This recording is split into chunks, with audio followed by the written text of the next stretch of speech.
Hey everyone, welcome back to the channel.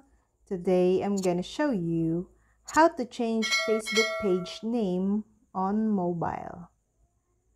Note that your page name is the title of your Facebook business page, as shown by your profile photo. Changing this name will not change your Facebook page URL or website or web address, which is the same as your user and @name. If you're not on a desktop browser, your Facebook page won't look anything like the screens here. No worries though, you can edit your page name in the mobile app. You just need to access it a bit differently. First, go to the menu and switch into your page.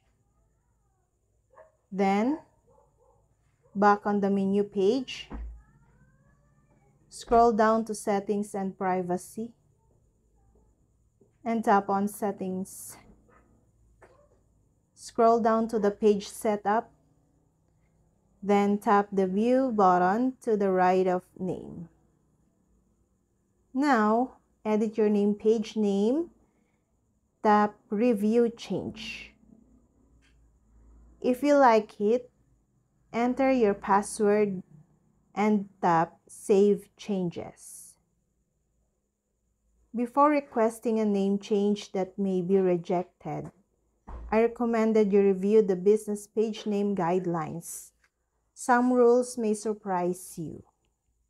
Page names must accurately reflect the page, and keep in mind that only authorized representatives can manage a page for a brand, place, organization, or public figure. And that's all. I hope this video helped you guys. For more videos, subscribe to our YouTube channel. Thank you for watching. See you again.